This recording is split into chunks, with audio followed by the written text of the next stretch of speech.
content de voir tellement d'intérêt pour ce sujet qui est un peu en dehors des habitudes de l'Académie. Peut-être qu'avec l'aide de l'équipe de l'Académie, on va accentuer ce sujet parce que c'est particulièrement important. Donc, voilà une première image qui vous montre ce qu'on pense de l'Afrique en général aujourd'hui. On bavarde beaucoup, les hommes d'un côté, les femmes de l'autre, hein, des couleurs magnifiques pour ceux qui aiment la peinture, mais bien entendu, nous, on va se focaliser sur l'Afrique qui veut devenir un continent moderne, pour le dire en quelques mots. Voilà un exemplaire de Jeune Afrique, qui est un très bon journal, d'ailleurs, qui a par exemple fait la liste des 30 qui font l'Afrique de demain. C'est un peu l'esprit de la conférence qu'on va avoir aujourd'hui. Donc, énergie et développement en Afrique, ressources et climat local, une chance ou une malédiction. Le professeur André Berger, qui aurait dû m'introduire, ne peut pas venir. Il est absent pour des motifs personnels. Donc, je me présente en 2 mots. Je suis membre de l'Académie royale des sciences d'outre-mer de Belgique. Donc, en ce sens, je m'intéresse beaucoup à tout ce qui est pays émergents. Et dans cette académie, je suis chargé en particulier de l'aspect énergétique. Et dans le passé, j'ai été responsable de programmes de recherche à la Commission européenne dans la DG Recherche et Innovation, dans le secteur énergétique en particulier. Donc les deux ensemble font que vous avez l'exposé d'aujourd'hui, Afrique et énergie dans une seule équation. Alors, voilà en une image choc ce que le monde moderne souhaite, si je puis dire. Des transports, du résidentiel, de l'industriel et des services. Tout ça consomme une quantité considérable d'électricité. J'ai donné en rouge les chiffres pour la Belgique. Hein, le transport, par exemple, 2 TWh, ça, c'est pas grand-chose, parce qu'il s'agit uniquement des trains. Le résidentiel, 21. L'industrie en Belgique, 42. Et le commercial et les services, 22. Donc ça vous donne une petite idée de ce qu'un pays moderne consomme comme électricité aujourd'hui. L'Afrique, comment est-ce que se situe là-dedans? 600 millions de personnes, c'est-à-dire 43% de la population, n'ont toujours pas accès à l'électricité. C'est effrayant de lire ce chiffre. 600 millions, donc ça veut dire un peu moins de la moitié. Et la demande totale d'électricité en Afrique en 2020, ce sont les dernières statistiques qu'on a, c'était 680 TWh, c'est-à-dire 8 fois la Belgique. C'est une image choc, mais qu'il faut avoir en tête pendant tout cet exposé. On a vraiment en Afrique un besoin énorme d'énergie et d'électricité en particulier. Ça, c'est ce que je vous avais montré pour démarrer la discussion. Voilà les 10 économies les plus prospères en Afrique. Nigeria, numéro 1. Égypte, Afrique du Sud, Algérie, Maroc, Éthiopie, Kenya, Angola, Tanzanie et Ghana. En PIB, bon, le PIB, on sait bien, ce n'est pas la mesure la meilleure qui existe, mais c'est la plus pratique. Le Nigeria, 477 milliards d'euros, de dollars. La Belgique, beaucoup plus, 579 milliards. Donc on voit là aussi, en quelques chiffres, le gap, le fossé géant qu'il y a entre les économies les plus riches d'Afrique et nos petits pays à nous, comme la Belgique. Voilà une photo de Lagos, voilà une photo du Caire. Ce sont des photos qui donnent le vertige quand on pense alimentation, énergie et eau. Hein, le fameux triplet sur lequel on reviendra. C'est ça le défi d'aujourd'hui pour toutes les petites agglomérations et les mégavilles africaines. Énergie, eau et alimentation. Comment garantir ça aux populations qui, dans ces 2 villes-ci, dépassent 15 millions de personnes. Quels sont les miracles techniques du XXe siècle? Juste un petit rappel, une belle enquête qui a eu lieu aux États-Unis il y a quelques années. l'électricité numéro 1, ensuite l'auto, l'avion, etc., etc. Donc tout ça pour dire que ce sont des succès technologiques auxquels le monde entier a droit, bien entendu. L'électrification en premier lieu, le monde entier doit avoir accès à l'électrification et on verra que c'est évidemment un des buts de l'ONU dans ses 17 objectifs de développement durable. On peut se demander au passage quel sera le miracle technique du XXIe siècle, peut-être la digitalisation, mais on est encore un peu tôt pour en parler. Alors, un petit bond en arrière, après avoir parlé du futur, on peut retourner à 1 million ou 2 millions d'années en arrière. Tout a démarré d'Afrique. C'est clair que du côté de l'Éthiopie, la grande faille sismique qui traverse tout l'est de l'Afrique, c'est là qu'est né l'Homo habilis, l'Homo sapiens. Toute notre humanité a vraiment débuté là. Il faut le dire clairement. Il y a eu les grandes migrations. Homo sapiens, on parle d'il y a 50 000 ans. Bien entendu, tout ça est assez loin, mais ce sont des rappels historiques qu'il faut faire. Le feu a été utilisé pour la première fois, semble-t-il, en Afrique du Sud. Les outils de pierre également, tout ça dans cette grande zone à l'est de l'Afrique. C'est quelque chose qu'il faut bien souligner. Soit dit au passage, on a même trouvé un reste de mathématiques, si on peut dire, dans le parc Virunga, en République démocratique du Congo, qui est le fameux os de Ishango, qu'on peut voir au musée d'histoire naturelle ici, qui est en quelque sorte la première ébauche sur un bout d'os de mathématiques, donc un peu abstraites. Tout ça, 20 000 ans, ça nous ramène loin en arrière. Dans ces pays-là, dans ces régions-là, s'est développée aussi très vite la technique du charbon de bois, le fameux makala, pour ceux qui connaissent le Swahili. Donc, j'en dis deux mots parce que c'est une technologie qui, aujourd'hui encore, est utilisée dans des millions de foyers africains en particulier. Il s'agit d'utiliser du bois frais, du bois qu'on vient de couper, de faire une pyrolyse, donc sans apport d'oxygène.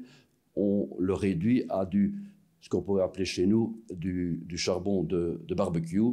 Ce sont des choses intéressantes au point de vue scientifique aussi. On peut améliorer les fours de pyrolyse aujourd'hui, aussi bien en termes de masse que d'énergie. Il y a d'ailleurs un groupe de chercheurs qui travaillent là-dessus. Donc on garde cette technologie, mais on a des fours de charbon de bois beaucoup plus efficaces que les fours traditionnels qu'on voit encore autour de nous.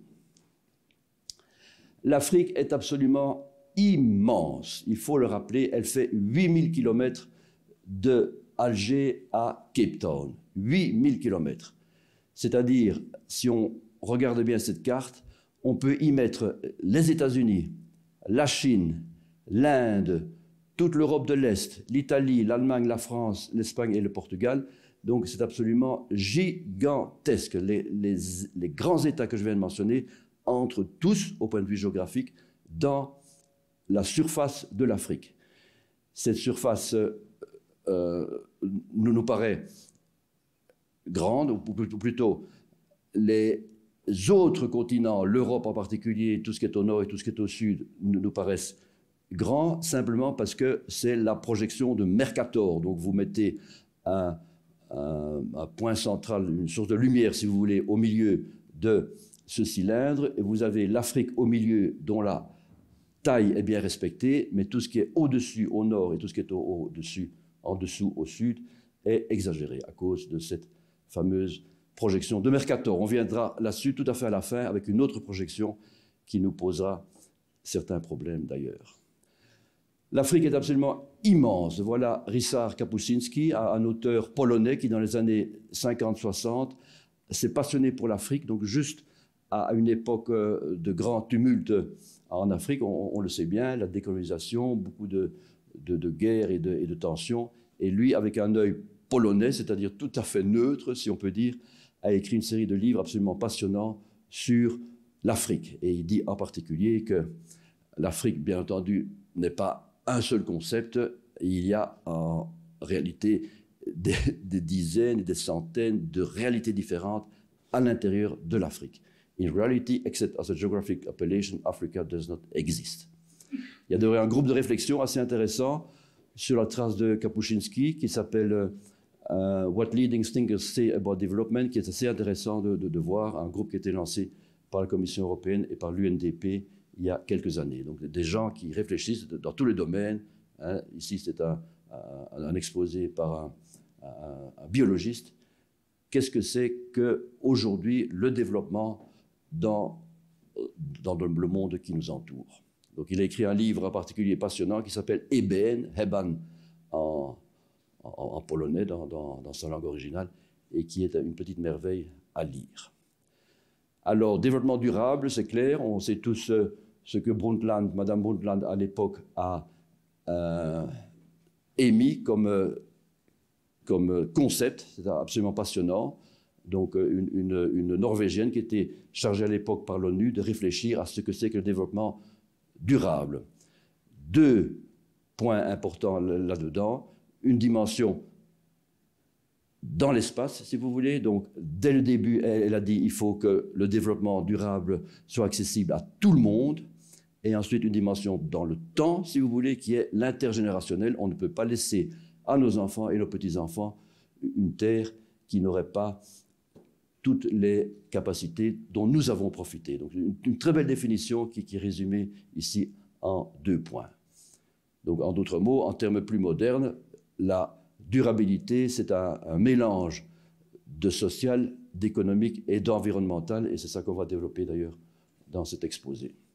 Aujourd'hui, justement, en termes modernes et en quantification d'aujourd'hui, de quoi on parle? La transition verte qui se focalise pas seulement sur le CO2, il faut, je pense, nuancer très fort les choses. Il n'y a pas que le CO2 qui nous inquiète, il y a la biodiversité, il y a le cri d'alarme, à juste titre, sur une série de caractéristiques physiques qui commencent à manquer sérieusement sur la planète. Et donc, quand on parle de durabilité, de grâce, ne nous focalisons pas sur le CO2, il n'y a pas que ça, il y a des choses peut-être même plus importantes comme l'azote, l'acidification des océans, la biodiversité en particulier, etc. Donc ce sont des choses qui vont intervenir dans notre discussion aujourd'hui. Voilà les 17 objectifs de développement durable. Nous allons nous focaliser sur le numéro 7, énergie abordable et propre pour tout le monde. Remarquons au passage que le climat, dont tout le monde parle à juste titre, bien entendu, mais doit être replacé dans son contexte.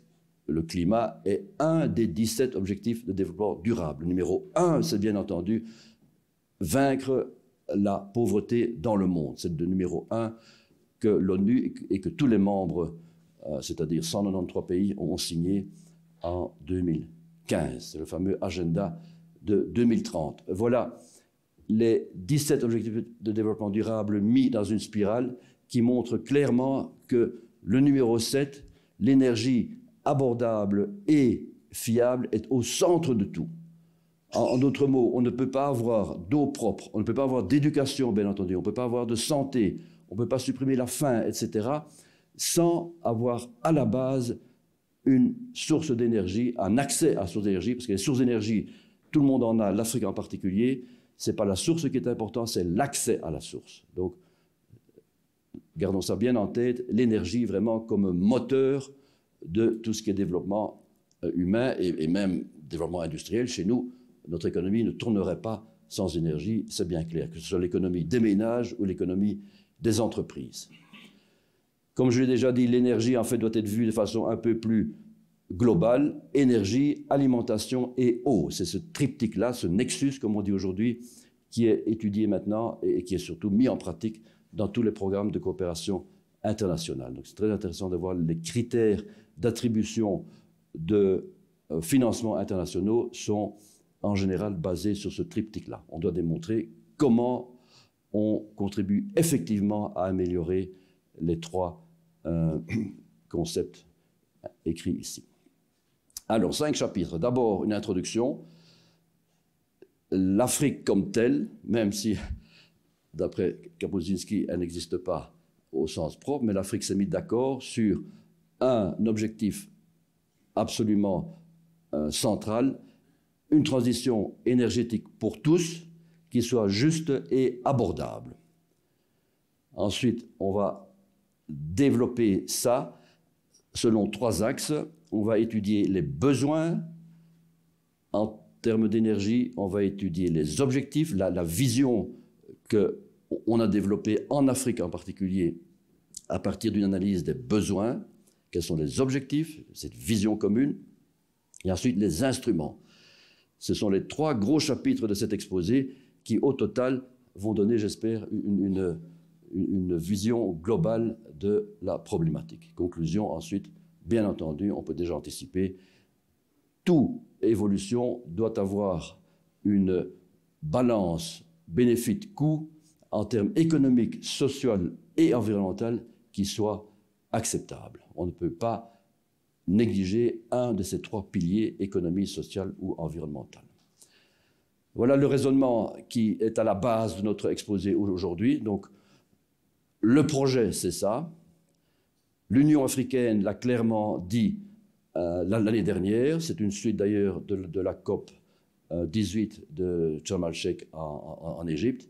Ensuite, comment développer cet objectif central, si vous voulez. Je répète, on va analyser les besoins, les objectifs et les instruments. Les besoins, qu'est-ce que c'est? L'Union africaine en a énuméré 5. D'abord, l'électricité. Donner de la lumière, c'est évidemment dans les 2 sens du terme, et de la puissance électrique, en particulier à l'Afrique. Nourrir, industrialiser, intégrer l'Afrique, ce sont les réseaux de routes et de télécommunications, et améliorer la qualité de vie. Nous, on va se focaliser sur le premier objectif, bien entendu, mais les autres sont tout aussi importants, mais ne seront pas traités ici. Donc quand on a ça en tête, on se dit, bon, quels objectifs, quelle vision je peux dégager des besoins un peu plus détaillés dans ce domaine-là. Alors là, de nouveau, des documents de l'Union africaine, 3 grands objectifs pour 2027, 300 millions de personnes devraient avoir l'accès à une énergie abordable, 300 millions de personnes devraient avoir accès à du clean cooking, à de la cuisine propre, à des moyens de cuisson propres. Donc, soit dit au passage, pour le développement en Afrique, on met au même niveau l'accès à des moyens de cuisson propres que l'accès à des moyens d'électricité au sens propre. C'est quelque chose qu'on a tendance à oublier. C'est un problème énorme en Afrique, la cuisson propre des aliments. Donc 300 millions, et ensuite 25% de renouvelables en plus. Donc ça, c'est quelque chose qui est dans l'air du temps, bien entendu. Alors tout ça, c'est très bien, mais comment mettre ça en œuvre? Ça, c'est la partie instruments et projets effectifs. Il faut des instruments de type politique, financier, des encouragements de différents types. Et ensuite, il faut bien entendu du support technologique. Il faut des barrages, des centrales électriques de différents types. Il faut que la technologie entre en action ici aussi. Donc voilà le plan de mon exposé, si vous voulez, et c'est là-dessus qu'on va travailler. Alors, les messages à emporter, je les donne au début parce qu'à la fin, on n'est pas toujours en état de retenir. Dès le début, voilà sur quoi on va insister à propos des besoins et des défis. On va étudier la chaîne de valeur de l'énergie. Qu'est-ce que c'est pour un pays aujourd'hui, que ce soit en Afrique ou en Europe, bien entendu, comment passer des énergies primaires, qui sont les renouvelables, le fossile et le nucléaire, à des services énergétiques, ce que tout politicien doit fournir à sa population. Autre besoin, bien entendu, la gouvernance, une gouvernance en particulier pour tout ce qui est ressources naturelles. Ça, ce sont, en un mot, les grands besoins qu'on va analyser dans cet exposé. Dans le chapitre objectif, qu'est-ce qu'on va voir? On va voir comment développer des objectifs de type sociétal, économique et environnemental. Donc ça, c'est vraiment la définition de la durabilité. Je répète, la durabilité, ce n'est pas que le CO2, c'est bien plus complexe que ça. Et donc, on est là dans un équilibre assez délicat entre trois objectifs et trois sources d'énergie primaire, d'ailleurs, qu'il faut adapter à chaque circonstance. Les instruments, qu'est-ce que c'est? C'est des législations, c'est des réglementations, en particulier dans le domaine minier, et c'est bien entendu de la technologie. Ici, je représente le pendule de Newton avec la Terre comme première boule. C'est quelque chose, un symbole que j'aime assez bien. Deuxième message à emporter, c'est que bien entendu, on aura besoin de toutes les formes d'énergie. On ne peut pas se payer le luxe, ni en Afrique, ni en Europe d'ailleurs, de supprimer quoi que ce soit. On a besoin de tout ça. Pour ce qui concerne le pétrole, le charbon et le gaz, bien entendu, on doit décarboner. Hein, on travaille là-dessus. Il y a énormément de recherche qui se fait, et d'ailleurs d'applications industrielles, bien entendu. Mais on ne peut pas se payer le luxe de supprimer quoi que ce soit. On a tellement besoin d'énergie, on le verra un peu plus loin, que tout ça viendra bien à point. D'ailleurs, le GIEC l'a conclu déjà il y a presque 10 ans. Il faut que tout le monde, toutes les énergies travaillent ensemble dans un cadre décarboné, bien entendu. Alors la Banque africaine, c'est intéressant de voir ce qu'elle fait, puisque les banquiers, qu'on les aime ou qu'on ne les aime pas, c'est eux qui décident, c'est eux qui ont l'argent. Donc c'est pour ça que ces documents-là sont particulièrement intéressants, voir quels sont leurs objectifs, leurs instruments et surtout leur réalisation pratique. Donc la Banque africaine de développement, je l'ai déjà dit, a fixé ces 5 objectifs-ci. Nous allons nous focaliser là-dessus. Alors voilà un premier bilan de la Banque africaine de développement tout récent. Donc il vient de sortir en 2023 le bilan de l'année dernière. Et vous voyez ici, c'est très intéressant, c'est quantifié. Ce n'est pas, je dirais, des propos, des slogans ou quoi que ce soit. C'est quantifié. Combien de personnes ont eu accès à l'électricité? Hein, en 2022, 1,3 million. Ce n'est pas grand-chose, soyons honnêtes, mais au moins, on est clair sur tous les différents domaines et on sait comme ça comment améliorer les choses d'une année à l'autre. Combien de personnes ont eu accès à de la nourriture correcte, combien de nouvelles industries, combien de nouvelles routes, 146 km, de nouveau, ce n'est pas énorme, honnêtement dit, mais ça a l'avantage d'être clair et transparent et de fixer des buts et des budgets pour le futur. Ce qui est particulièrement intéressant, c'est de voir que l'Union africaine finance beaucoup plus les projets d'adaptation que de mitigation. On verra ça un peu plus loin.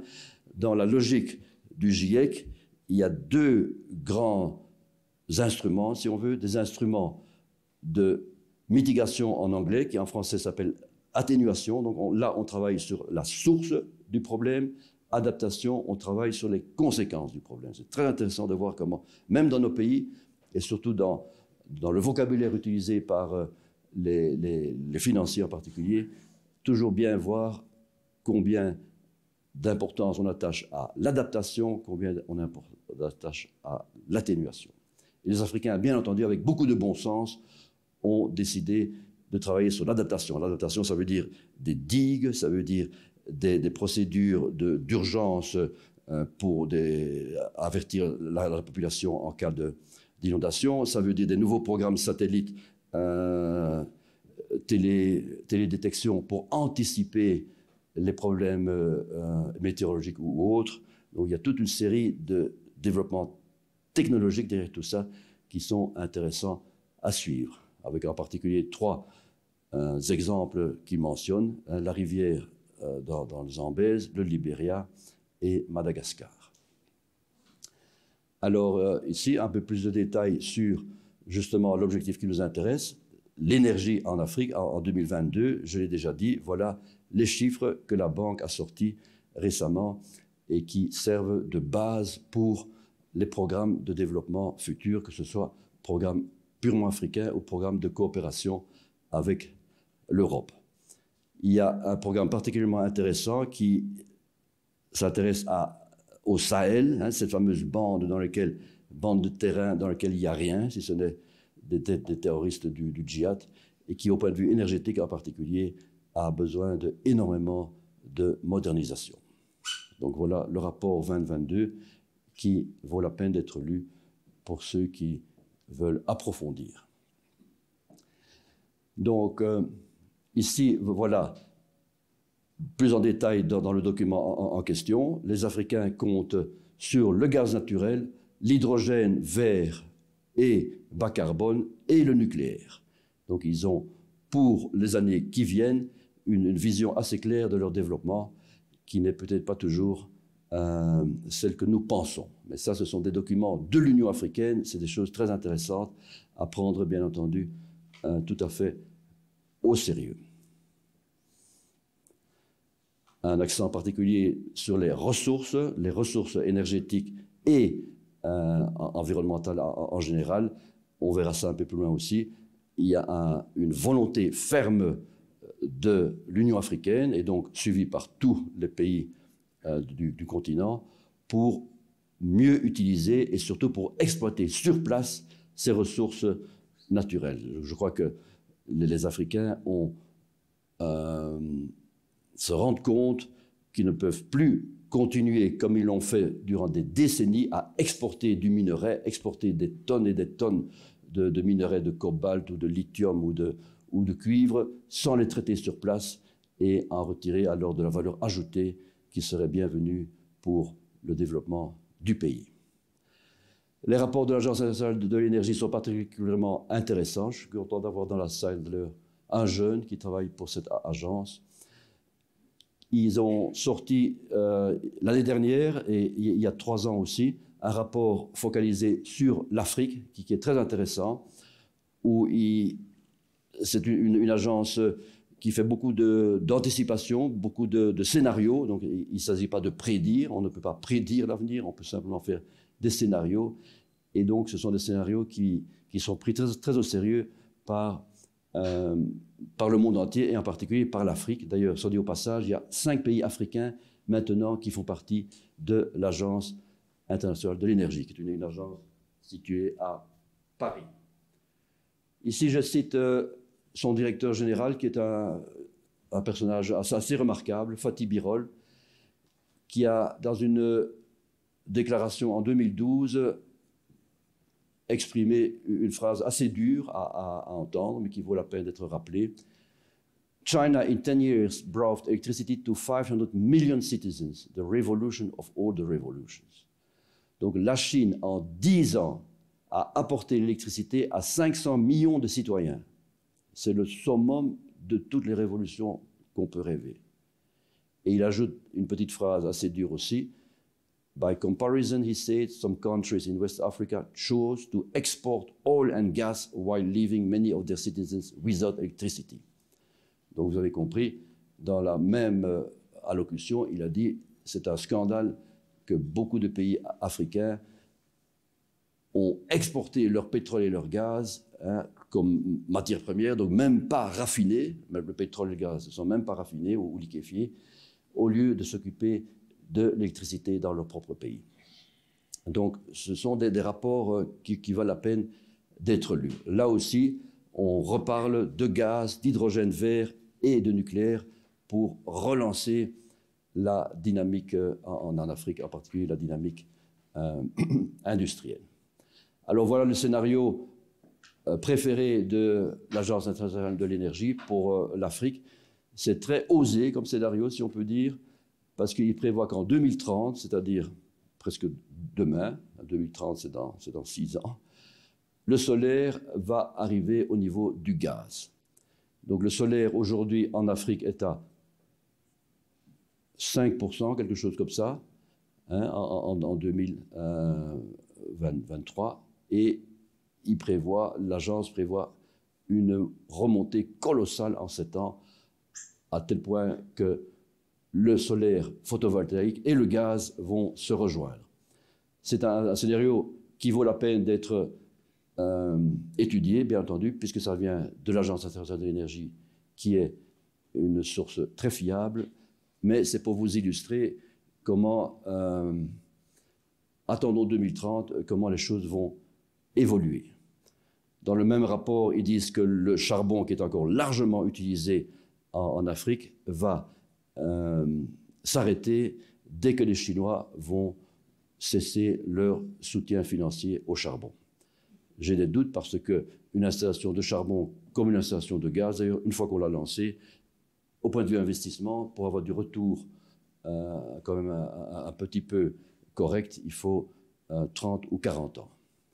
Donc ce sont des rapports qu'il faut prendre au sérieux parce que, je répète, 5 pays africains eux-mêmes sont là-dedans, mais qui méritent d'être revisités dans 6 ans, quand on sera en 2030, dans 6 ans et 2 mois. L'agence, toujours, a sorti son rapport 2023 très récemment. Tout ça, c'est des rapports qui sortent tout chaud du four, si je peux dire, qui sont très intéressants à lire aussi, avec un petit chapitre, cette fois-ci, sur l'Afrique. Donc, je vous ai dit, il y a un gros livre sur l'Afrique uniquement. Ici, c'est un petit chapitre qui résume un peu ce qu'on vient de dire. De nouveau, les 3 objectifs dont j'ai parlé tout à l'heure, avec en particulier une insistance sur la cuisson propre, qui est, je répète, un souci majeur dans la plus grande partie de l'Afrique. Voilà les 5 pays qui sont membres de l'Agence internationale de l'énergie: l'Égypte, le Kenya, le Maroc, le Sénégal et l'Afrique du Sud. Donc c'est assez intéressant de voir que ces pays entrent, si je peux dire, dans la logique des grands pays industriels, pour faire bref. Et évidemment, d'autres pays vont suivre aussi. On sent bien que depuis quelques années, beaucoup de pays africains vont entrer dans ce grand mouvement international qui est la modernité dans tous les sens du terme. L'IEA, comme la Commission européenne, a sa courbe de zéro carbone. Donc aujourd'hui, on est là et on doit arriver à 0 en 2050. Donc je le mets là parce que ça fait partie des contraintes, ça fait partie des besoins. On est dans le chapitre besoins. Tout ça est décrit dans Net Zero by 2050. En gros, c'est la même approche que l'Union européenne avec son Green Deal, avec son pacte vert. On verra bien dans quelques années déjà, hein, il y a des étapes à chaque décennie. On verra bien où on est à ce moment-là. De nouveau, on insiste très fort sur l'hydraulique et le nucléaire pour atteindre le zéro carbone, puisqu'on n'a pas tellement le choix. Zéro carbone, ça veut dire on supprime les fossiles et il ne reste plus que ces deux-là. Voilà les émissions de CO2 des différents continents et pays importants en 2020 et la cumulation de ces émissions depuis 270 ans. Donc c'est intéressant de voir que l'Afrique qui nous intéresse, elle représente aujourd'hui 4% des émissions de CO2 dans le monde, c'est-à-dire rien du tout. Donc les Africains, pour ça, on les comprend, ils ont d'autres priorités que cet objectif-là. En revanche, en Europe et dans d'autres pays, c'est la priorité. Et donc de façon accumulée, depuis 250 ans, l'Afrique est encore inférieure, bien entendu, elle est à 3%. Les grands pollueurs d'aujourd'hui, on le sait bien, c'est la Chine, de loin devant les États-Unis, et de façon cumulée, c'est les États-Unis devant la Chine. Et l'Europe se retrouve ici à environ 10 à 15%. Le tableau de Mendeleïev, une merveille de l'esprit humain, peut-être le plus beau tableau de la création. On pourrait passer une demi-heure sur chacun de ces sous-tableaux, c'est absolument superbe. Tout ça pour dire qu'en Afrique, on le verra un peu plus loin, un peu mieux, il y a pratiquement tous les éléments du tableau de Mendeleïev. Donc une richesse colossale. Dans le monde, il n'y a que la Russie qui est peut-être aussi riche dans son sous-sol, et donc ça pose beaucoup de problèmes, dans un cas comme dans l'autre d'ailleurs. Un smartphone, juste un rappel, c'est bourré d'éléments du tableau de Mendeleïev, et en particulier de terres rares et de matières en voie de disparition. Donc on ne va pas évidemment les énumérer tous. Alors, un très beau livre de Guillaume Pitron, ici, raconte l'enfer numérique, comment ces terres rares et ces matières premières sont extraites dans les pays africains en particulier, de façon absolument scandaleuse, c'est un mot fort, mais il faut le dire. Et donc, il y a une volonté internationale, on le verra un peu plus loin, pour réglementer tout ça.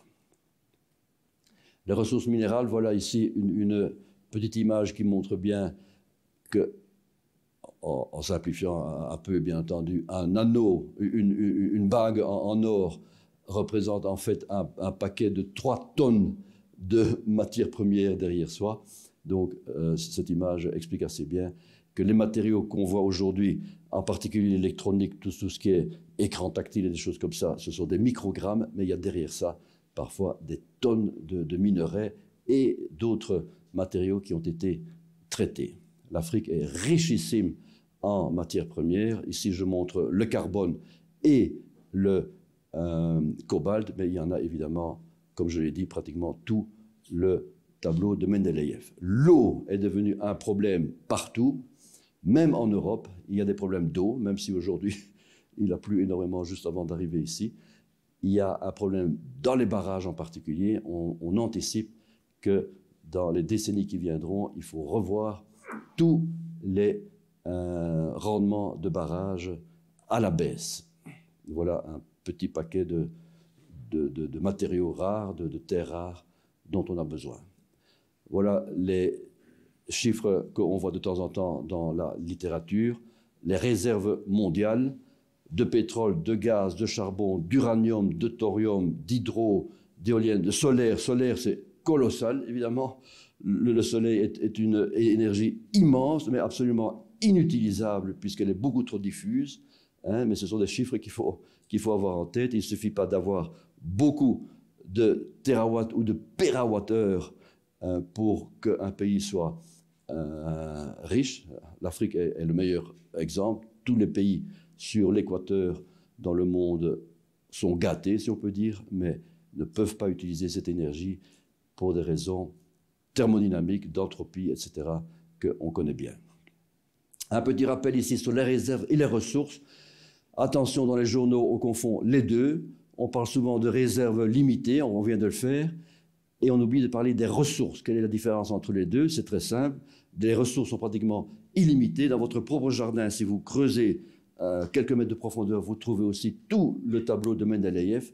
Mais si vous avez la technologie, l'argent et la certitude scientifique suffisante, les 3 axes de ce cube, vous pourrez augmenter le petit cube de réserve en allant puiser dans les ressources. Donc là aussi, bien faire attention. Le rapport de Rome, il y a 50 ans, comme nous connaissons tous, avait fait cette erreur aussi. Le rapport de Rome est un excellent document, très intéressant, mais avait fait cette erreur de confondre réserve et ressources. Alors, chapitre besoins. L'Afrique est un continent avec des besoins énergétiques énormes et un potentiel de ressources naturelles énorme aussi. Donc il y a là-dedans une ambivalence qui est bien entendu bien comprise. Et voilà une carte qui montre de façon déformée la pauvreté dans le monde. La pauvreté, ça veut dire moins de $2 par jour. L'Afrique est malheureusement immense dans ce genre de carte déformée, hein, de même que une grande partie de l'Asie. Nous, de quoi on va parler? Une urgence et des défis. Aujourd'hui, l'Afrique, on l'a déjà dit, consomme 680 TWh d'électricité. Demain, de nouveau un scénario de l'Agence internationale de l'énergie, on anticipe 1600 TWh. Donc c'est 2 chiffres qu'il faut avoir en tête, si vous voulez, pour le développement des barrages et des installations électriques dont on parlera un peu plus tard. Voilà une courbe assez bien connue, c'est la fameuse courbe développement humain en ordonnée et consommation d'électricité en abscisse. Donc l'Inde, l'Afrique, tous ces pays-là se retrouvent ici, très peu d'électricité, très peu de développement humain. Nous nous trouvons là, quelque part entre les États-Unis et la Norvège. Développement humain, qu'est-ce que ça veut dire? 3 indicateurs, la santé, l'éducation et les standards de vie. Pourquoi ce graphique est intéressant? Parce qu'il nous montre une saturation. Donc c'est un message pour nous, pour les pays industrialisés assez important, on ne gagne plus en développement humain si on consomme encore plus d'électricité. C'est un message peut-être dur à accepter, mais c'est la réalité. On le voit encore mieux ici. Cette grande croix montre le début du plateau de saturation. Donc des pays comme la Turquie, le Portugal se retrouvent ici. Nous nous retrouvons là et l'Afrique de nouveau se retrouve ici. Il est clair qu'on devrait viser pour les pays pauvres en électricité de monter jusque-là, pour les pays riches en électricité d'avoir peut-être un tout petit peu d'austérité ou de sufficiency, comme disent les Anglais, je préfère le mot en anglais, hein, voir qu'est-ce qui est suffisant comme quantité d'électricité, plutôt que de continuer une course folle vers toujours plus de consommation électrique. Je répète, on est arrivé ici à un niveau où plus d'électricité ne représente plus un supplément de développement humain. Voilà les chiffres pour le Qatar, absolument incroyable. La consommation d'énergie, 594 gigajoules par personne. La moyenne de l'Afrique, 13,9. Donc ce sont des chiffres chocs qui montrent les disparités dans le monde. Donc de nouveau, les deux objectifs qui nous intéressent, qui intéressent le monde entier, supprimer la pauvreté et donner l'accès à de l'énergie propre à tout le monde. L'énergie, qu'est-ce que c'est? On l'a déjà dit, c'est la nature nous a donné 3 sortes d'énergie, 2 types d'énergie décarbonée, le paquet renouvelable, bien entendu, solaire, géothermie, éolien, biomasse, hydraulique et déchets, et le paquet nucléaire, uranium, thorium. La nature nous a donné un 3e paquet d'énergie, qui sont les énergies fossiles, charbon, gaz naturel et pétrole. On va développer ça un peu plus loin. Donc ici, je donne les avantages et les inconvénients de chacune de ces 3 sources d'énergie primaires. Bien entendu, il n'y en a aucune qui est idéale. La course à l'énergie dans le monde, qu'est-ce que ça veut dire? Ça veut dire en 1973, 6000 mégatonnes d'équivalent pétrole. Aujourd'hui, de 2018, 14 000, plus que le double. Ce qui est intéressant dans ces 2 graphiques, c'est de voir la proportion. La proportion des énergies carbonées est exactement la même, c'est toujours 80% en 73 et en 2018. La valeur totale absolue a plus que doublé. La proportion de fossiles par rapport aux non-fossiles est toujours 80 à 20%. C'est un message important à retenir. Malgré les les dizaines de milliards de dollars ou d'euros dépensés à juste titre pour décarboner depuis 50 ans, on n'arrive pas à sortir de cette distribution 20% de non carbonés, 80% de carbonés. Voilà un rappel de nouveau, un petit retour en arrière, 800 000 ans, hein, les ppm, les particules par million de CO2. Donc, on sait bien que depuis quelques années, on est dans ce pic de Dirac et que c'est ça qu'il faut combattre, ou en tout cas essayer de combattre par tous les moyens. C'est là-dessus que se focalisent en particulier l'ONU, l'Agence internationale de l'énergie et la Commission européenne. Donc, ce sont des rappels assez intéressants et qui montrent en une image où on en est. Ça, c'est plus récemment. On voit ici, en 20 ans, la différence entre l'hiver et l'été en termes de pollution. Pour les amateurs exponentiels, voilà la quantité d'énergie utilisée depuis 1850, depuis pratiquement un peu après la révolution industrielle. On assiste depuis après la Deuxième Guerre mondiale à cette montée spectaculaire et en particulier biomasse, charbon, etc., nucléaire, les renouvelables, tout ça est listé ici, mais de nouveau cette domination incroyable du pétrole, du gaz et du charbon au niveau mondial. Donc c'est un défi colossal qu'on s'est mis en tête de devoir supprimer les énergies fossiles. Des chiffres encore pour quantifier tout ça. En Europe Et en Afrique, la quantité totale d'énergie, 40 hexajoules. En Afrique, la moitié, 20 hexajoules. Et en particulier, en Afrique, le renouvelable représente un demi-hexajoule, donc un quarantième du total, ça fait 2,5%. Et l'hydro ne représente que 1,47, donc, alors qu'il y a beaucoup de potentiel hydro en Afrique. Donc, ce sont des choses sur lesquelles on travaille au niveau de la coopération internationale.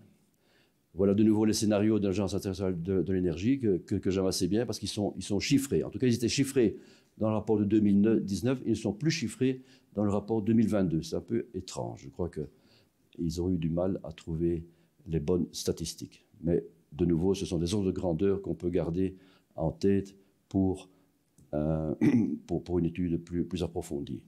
L'électricité en Afrique ne représente que 10% de la consommation totale d'énergie, alors que chez nous, elle représente 20%.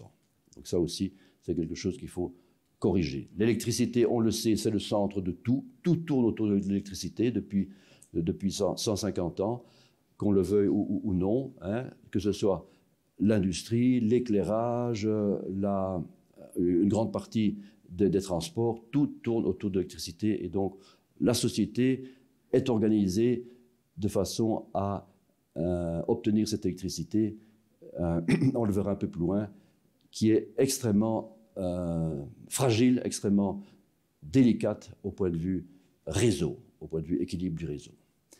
L'électricité, voilà, elle représente 20%, je viens de le dire. Donc c'est ce petit triangle-là dans le gros paquet d'énergie primaire. Donc, qu'est-ce que ça veut dire? L'électricité, aujourd'hui, elle est composée de renouvelables en vert, de nucléaire en rouge et de fossiles en gris. Si on veut vraiment décarboner, ce qui est le but de tout le monde, l'énergie, commençons par décarboner l'électricité. Donc, commençons par supprimer la partie fossile dans ce triangle. Qu'est-ce qui reste comme énergie décarbonée? Il reste le renouvelable et le nucléaire. Le renouvelable, on le sait, est abondant, est bon marché, bien entendu, mais est intermittent. Donc, le réseau électrique n'aime pas ça, on le verra un peu plus loin. Le nucléaire, lui, au contraire, il est stable, il fait tourner ses turbines à 3000 tours au minute, on a les 50 Hz qu'il faut, mais il a ses inconvénients aussi.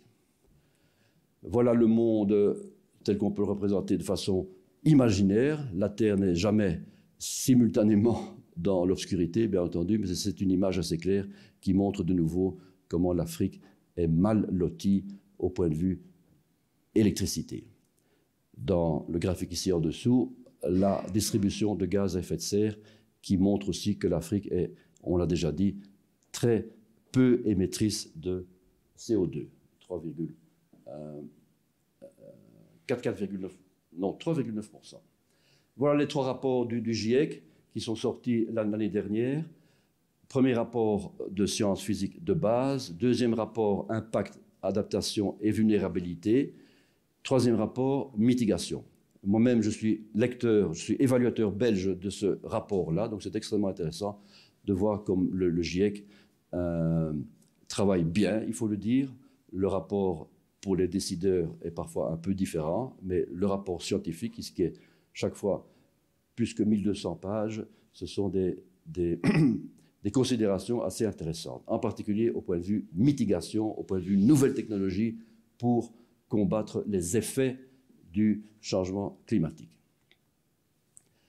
Donc, je l'ai déjà dit, l'Afrique n'est pas un émetteur majeur. 10%, ça c'est quand on compte toute la consommation de charbon de bois, tout le Makala, alors on arrive en effet à 10%. Si on ne compte que les énergies fossiles, fossiles de type industriel, disons, on arrive aux 4% dont j'ai déjà parlé. Voilà l'adaptation et la mitigation, j'en ai déjà dit un mot. Adaptation, ça veut dire on va légiférer sur la distribution des terres à cultiver ou à habiter. On va planifier des procédures d'urgence. On va renforcer les immeubles. on va adapter tout ce qui est résidentiel et on va avoir des programmes de santé adaptés au changement climatique. Mitigation, je l'ai déjà dit, on s'attaque à la source. Donc, on veut supprimer tout ce qui est gaz à effet de serre. Donc, tous les pays du monde, y compris les Européens, balancent toujours entre ces deux pôles. C'est assez intéressant de voir comment, tout doucement d'ailleurs, on passe de la mitigation à l'adaptation. On se rend compte que la mitigation est une tâche, pour simplifier les choses, pratiquement impossible à cause des effets d'inertie en particulier. L'atmosphère est une énorme machine thermodynamique qui elle-même a une constante de temps de 100 ans. Donc, on ne peut pas espérer modifier rapidement quoi que ce soit dans... Malheureusement, c'est malheureux, bien entendu, dans l'émission des gaz à effet de serre. En revanche, il est urgent, surtout pour beaucoup de pays africains, pour ne pas parler de pays asiatiques, le Bangladesh, etc., de s'adapter aux inondations et aux tempêtes et aux irrégularités étranges qui se passent depuis 20 ans. Voilà, l'électricité en Afrique, on le voit bien, elle est développée surtout sur les côtes et au centre, il n'y a rien. De là, les 600 millions d'Africains, soit dit au passage, avant le Covid, c'était 570, aujourd'hui c'est 600. Donc le Covid a empiré les choses. D'ailleurs, on le verra un peu plus loin, le Covid a empiré pratiquement tous les objectifs de développement durable dans le monde. Il y a un phénomène assez inquiétant à ce point de vue-là. Accès à l'électricité, voilà le type de bulletin, si on peut dire, que chaque pays signataire, c'est-à-dire 192 pays, tous les pays africains, tous les pays européens font chaque année. Ça, c'est le bulletin, si je peux dire, entre guillemets, de République démocratique du Congo, où on voit en un an où ils ont fait des progrès et où ils ont fait du recul. Donc c'est un document qui sort chaque année, qui est intéressant à voir parce que ça vous donne de façon tablée et de façon chiffrée une idée du progrès ou du non-progrès. En fait, all of the SDGs are seriously off track. Tous les objectifs de développement durable sont en perte de vitesse. C'est assez inquiétant. Voilà le bulletin en question. Il est étudié pour chaque pays. L'accès à l'électricité, l'accès à des moyens de cuisson propres, le CO2 par unité d'énergie, la quantité d'énergie renouvelable, l'efficacité énergétique et les flux financiers. Donc combien d'investissements étrangers passent dans l'amélioration du secteur énergétique.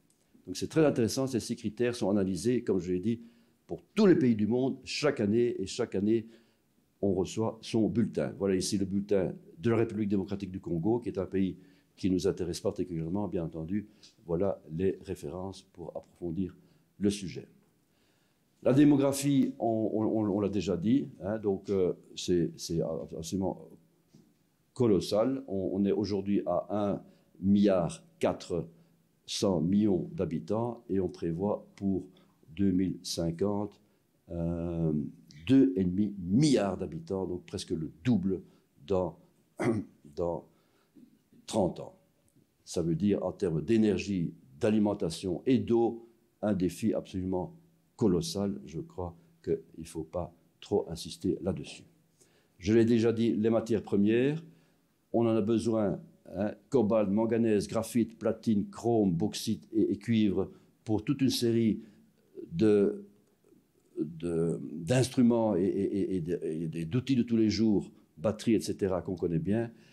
Les Africains sont en train de construire chez eux les usines de traitement de ces minerais pour ne plus simplement exporter des minerais, mais exporter de la valeur ajoutée qui serait les métaux proprement dits, ou même encore mieux, des batteries, hein, directement prêtes à l'emploi. C'est le grand rêve de beaucoup de pays africains aujourd'hui. Donc voilà un résumé de tous les richesses du tableau de Mendeleïev qu'il y a en Afrique depuis des milliards d'années, bien entendu.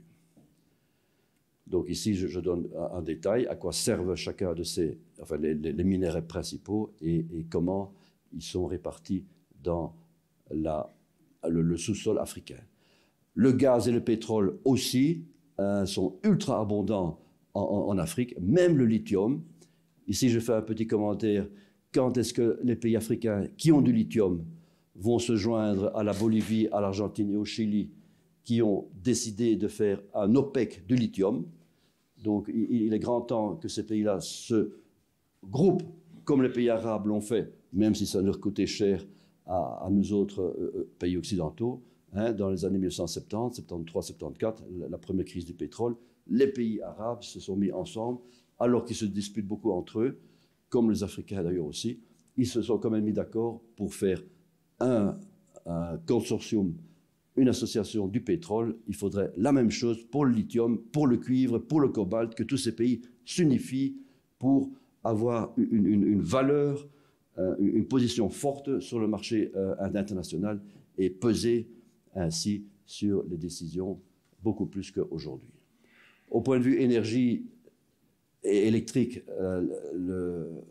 l'Afrique est divisée en 4 grands pôles d'électricité qui sont un fruit de l'histoire, je dirais. La Belgique est particulièrement active dans ce pôle-là, donc c'est assez intéressant de voir comme nos sociétés, mais évidemment le monde entier travaille sur les autres pôles. Donc l'idée, c'est de faire des interconnexions électriques entre pays pour s'entraider. Hein. On connaît bien le problème de l'intermittence de l'électricité dans beaucoup de pays africains. Si on arrivait à interconnecter beaucoup mieux tous ces pays-là, on pourrait peut-être remédier à ces pannes de courant ultra fréquentes. Attention ici aux gadgets électroniques ou technologiques ou autres. C'est la courbe de Gartner qu'on connaît bien. Tous les produits suivent cette espèce d'enthousiasme pendant un certain temps. Hein. Pensons à l'intelligence artificielle, pensons au Bitcoin, pensons à n'importe quoi, des milliers d'inventions d'aujourd'hui. Elles suivent toujours cette courbe. Elles arrivent à un maximum, puis c'est la chute, avec parfois la catastrophe. Elles disparaissent complètement et certains remontent et arrivent alors à un plateau qui est évidemment ce que les inventeurs ou les industriels souhaitent. Donc c'est quelque chose qu'il faut avoir à l'œil aussi. Par exemple, à propos de l'hydrogène. L'hydrogène aujourd'hui est considéré comme un couteau suisse, il sert à tout. Attention, attention. L'hydrogène, historiquement, 100 millions de tonnes par an, sert bien entendu au raffinage du pétrole, sert bien entendu à la production d'ammoniac pour les engrais azotés, hein, des quantités colossales, sert très peu pour le transport et très peu pour le méthanol et la chaleur. L'idée de certains, en Europe en particulier, c'est d'utiliser l'hydrogène pour le transport, donc d'en faire un combustible pour les voitures, les camions, les trains, même les avions. Personnellement, j'ai des doutes à ce sujet-là, mais ça vaut la peine de suivre tout ça de près.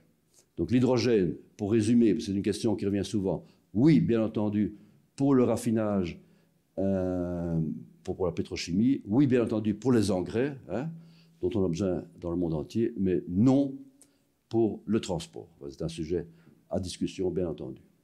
Voilà Raïssa Malou, une jeune physicienne qui a fait ses études en Belgique d'ailleurs, qui est très active au Congo et qui a lancé beaucoup de programmes de formation universitaire et scolaire.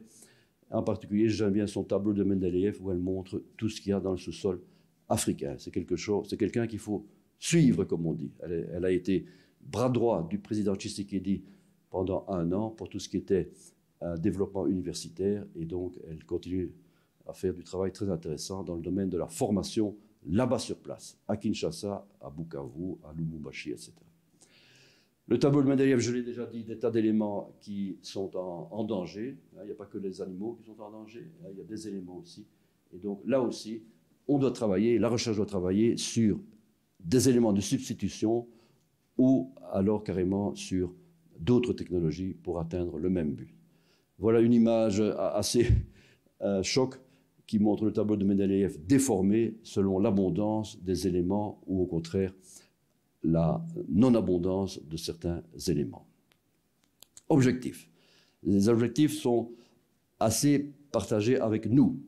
Donc, les besoins, on a vu, ils sont typiquement africains. Les instruments sont typiquement africains aussi. Les objectifs, par contre, sont assez partagés. Donc c'est une réflexion, je crois, intéressante à suivre. Voilà, donc le mix d'énergie optimale en Europe, en tout cas en Belgique, c'est une foire d'empoigne, pour utiliser un euphémisme, à tort. Je ne comprends pas pourquoi on ne peut pas avoir une discussion raisonnée sur le mix renouvelable, fossile et nucléaire, mais c'est comme ça. Je rappelle au passage qu'il ne faut pas confondre les lois de la nature avec les lois humaines. Les lois de la nature existent depuis 13,7 milliards d'années, les lois de conservation, les 4 forces fondamentales, etc. Les lois humaines, on peut les casser à tout moment. Et certains politiciens croient qu'on peut casser les lois de la nature de la même façon qu'on peut casser les lois humaines. Je crois qu'il faut faire un peu attention dans ce domaine-là. Voilà quelque chose qui nous intéresse beaucoup. L'Afrique du Sud. L'Afrique du Sud, il y a quelques années, il y a une dizaine d'années, s'est dit « je vais mettre de l'ordre dans mon secteur énergétique ». Pour ça, avec l'aide de l'Agence internationale de l'énergie, de nouveau, on n'y échappe pas, elle a étudié quels sont les 5 piliers principaux de toute politique énergétique. C'est un raisonnement valable pour tous les pays du monde, y compris pour la Belgique, y compris pour l'Europe, mais c'est intéressant de voir comment l'Afrique du Sud a traité ce problème-là. Elle s'est dit, qu'est-ce que j'ai dans mon sous-sol et dans mon climat et dans mon sol? J'ai des renouvelables, bien entendu. Je suis en Afrique, j'ai du soleil, du vent, de la biomasse et de l'hydro.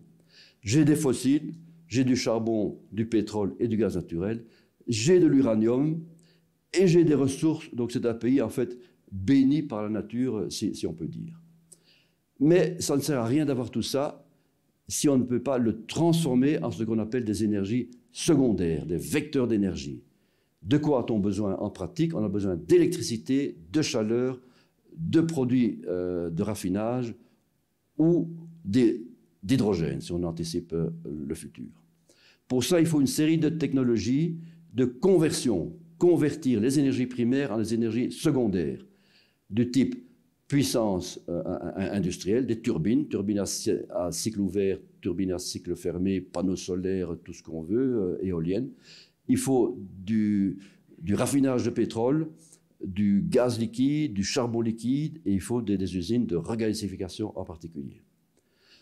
On arrive là. OK, c'est bon, mais de nouveau, ce qui nous intéresse, ce qui intéresse les politiciens, ce n'est pas d'avoir de l'électricité, de la chaleur, etc., c'est de fournir des services à leur population. Ça, c'est le but de toute politique moderne, en tout cas, l'Afrique du Sud en particulier, fournir à ses citoyens des services énergétiques dans le secteur industriel, dans le secteur commercial, résidentiel, agriculture et transport. Et pour ça, il faut de nouveau toute une série de technologies industrielles, des fours, des grosses machines, dans le commerce, du conditionnement d'air, de la lumière, dans les ménages, des réfrigérateurs, des fours pour la cuisson, on en a parlé, l'agriculture, des pompes, le transport, bien entendu, des voitures, trains, etc., des avions. Et donc, l'Afrique du Sud s'est dit, qu'est-ce que j'ai et qu'est-ce que je n'ai pas dans tout ça, comme technologie de conversion?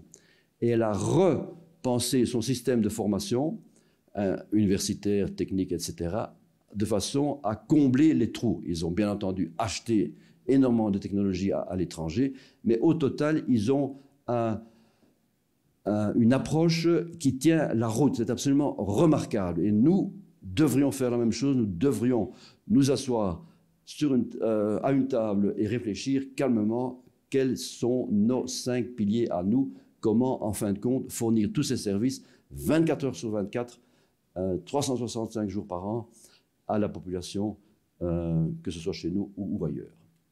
Voilà la méthode de l'Agence internationale de l'énergie qui s'appelle World Energy Model. Maintenant, ils ont quelque chose d'un peu plus sophistiqué, mais c'est un gros code de calcul, si vous voulez, dans lequel on entre les coûts du CO2, les politiques, les technologies, les moteurs socio-économiques, et on sort les énergies, le CO2 et les investissements.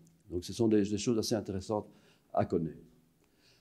Voilà pour les amateurs de thermodynamique, un petit rappel sur la première et la deuxième loi de la thermodynamique. On a 6 formes d'énergie au total, pas plus. Je ne parle pas des sources d'énergie, c'est des formes d'énergie dans les machines en particulier.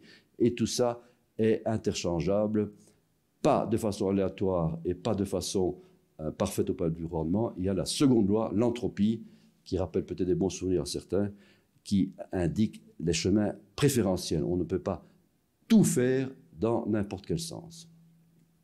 Par exemple, à propos de techniques de conversion, voilà une belle turbine à cycle fermé, cycle de Rankine, cycle de Brayton.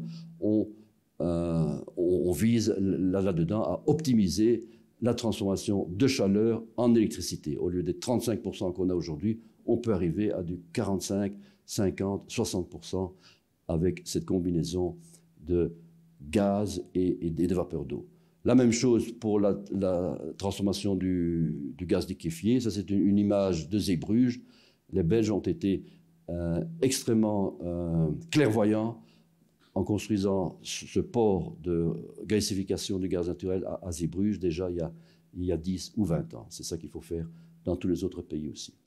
À propos des techniques de conversion pour passer de l'électricité aux différents services aux citoyens qu'on vient de voir, voilà par exemple l'éclairage. On est passé de lampes incandescentes, le fameux tungstène, à des LED aujourd'hui qui sont bien plus économes au point de vue électrique, mais il y a un grand mais. Regardez les matières premières qu'on utilise, en particulier des terres rares, énormément dans les LED. Donc ça pose question au point de vue durabilité, au point de vue énergétique, OK, au point de vue exploitation des matières premières, attention.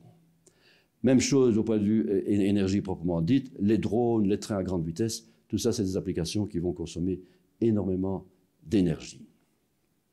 Voilà le triangle dont j'ai déjà parlé, économie, société, environnement, on va se placer là-dedans. D'abord, quelques mots sur l'économie. L'économie, on l'a vu, les 5 piliers que l'Afrique du Sud a bien étudiés. Attention à la temporalité, on est toujours dans des horizons de temps différents. Le renouvelable, c'est 20 ans. Après 20 ans, il faut changer de technologie. Ici, ils sont plus bons. Le fossile, c'est 40 ans. Le nucléaire, c'est 60 ans. Donc, il faut intégrer tout ça dans ces programmations de politique énergétique. Le service au public, on voit bien ce que c'est aussi. Le coût, attention.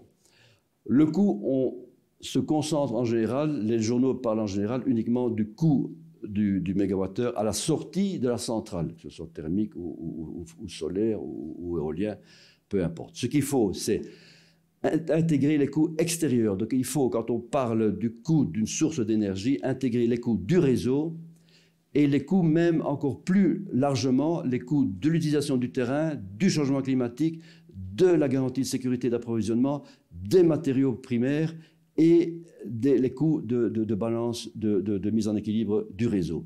Donc c'est quelque chose qui est en recherche aujourd'hui, en particulier à l'Agence internationale de l'énergie et à la Commission européenne. Il faut arriver à avoir une vision globale du coût d'une électricité d'une source d'énergie avant de pouvoir comparer les unes avec les autres. En particulier, quand on parle du renouvelable, il faut ajouter le coût du stockage, ce qu'on oublie en général de façon assez étrange. Énergie de flux, on l'a vu, le vent avec l'intermittence qu'on connaît, c'est quelque chose qui est difficile à gérer, mais qui est la réalité, c'est comme ça, c'est la nature. Le soleil, c'est la même chose, il est ultra abondant, tout à fait d'accord, de jour en tout cas, pas de nuit, mais lui aussi, il est ultra intermittent. Donc il faut du stockage dès qu'on parle de flux. Les énergies de stock, charbon, gaz, pétrole, uranium, voilà, leur inconvénient, c'est leur limite dans le temps, mais on a fait ce caveat sur les réserves par rapport aux ressources, donc on peut là aussi optimiser de façon beaucoup plus fine.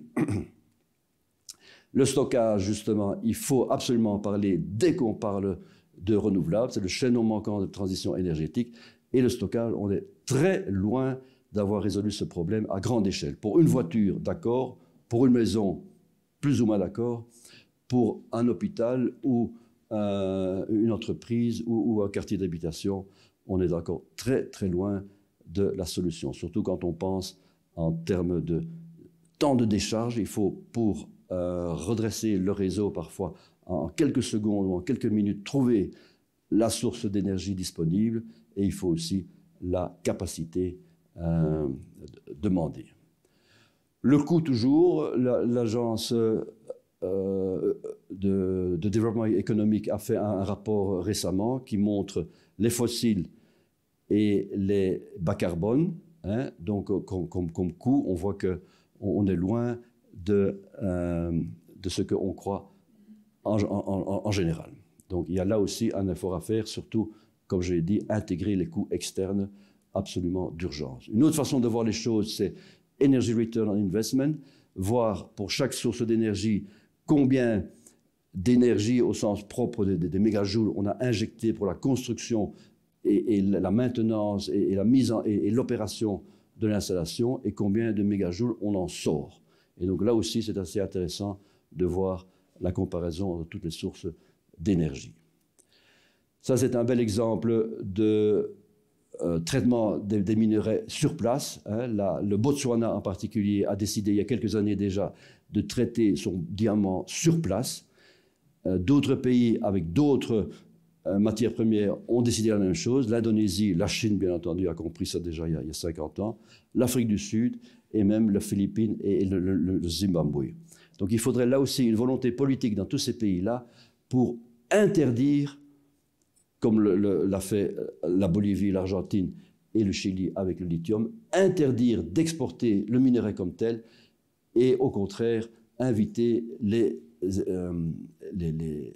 entreprises à venir traiter ces minerais sur place, à y ajouter de la valeur et à exporter ensuite des batteries si c'est du lithium ou des diamants si c'est du diamant. Donc très intéressant de voir ce lent changement de politique à propos du traitement des matières premières. La société, je le répète ici, la quantité d'énergie nécessaire pour un pays moderne, que ce soit en Afrique, en Asie ou en Europe, est absolument colossale et donc doit tenir compte de plusieurs facteurs sociétaux, en particulier, très important, la population urbaine qui devient supérieure à la population rurale. Donc c'est une courbe au niveau mondial que des gens comme Michel Serres ont observé, des gens comme John May qui viendra parler à l'Académie dans quelques semaines étudie ça depuis longtemps aussi. Donc c'est un défi colossal au point de vue de nouveau du nexus, comment alimenter en produits agricoles, en eau et en énergie les innombrables mégalopoles qui vont arriver dans le monde. Les réseaux électriques aujourd'hui, c'est linéaire, production, transport, distribution. Les réseaux électriques de demain, en tout cas c'est quelque chose qu'on expérimente dans beaucoup de pays africains, c'est le réseau intelligent où tout le monde est à la fois producteur et consommateur d'électricité. Donc il y a une espèce de renversement du paradigme, si vous voulez. Jusqu'à aujourd'hui, la production suit la consommation. Ici, c'est l'inverse, c'est la consommation qui suit la production. C'est au point de vue mental, d'ailleurs, quelque chose dont on ne se rend pas assez compte, mais qui est fondamental. C'est vraiment 180 degrés de changement sociétal et évidemment technologique aussi.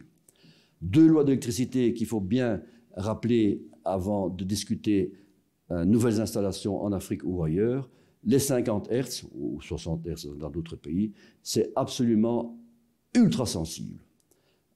Entre la production et la consommation d'électricité, il faut un équilibre parfait à chaque seconde.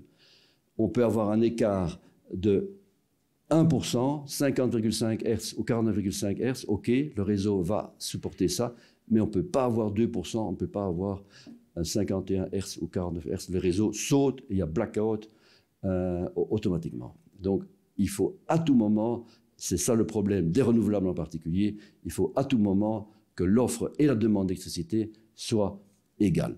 Autre problème de l'électricité, qui est une loi de la physique, on ne peut pas la modifier, c'est le chemin de moindre résistance. Vous introduisez de l'électricité, par exemple un grand champ éolien à un endroit du réseau, vous ne savez pas où ces électrons vont aller. Donc on ne peut pas envoyer un électron de la mer du Nord à Arlon, hein, avec un ordre catégorique, c'est pas possible. Les électrons choisissent le chemin de moindre résistance et donc vont parfois se perdre dans des pays voisins. C'est ce qui se passe en Europe avec les pays limitrophes de l'Allemagne, l'Autriche, la Tchéquie, qui reçoivent parfois du courant qui n'ont pas demandé et que l'Allemagne vend alors à un prix négatif.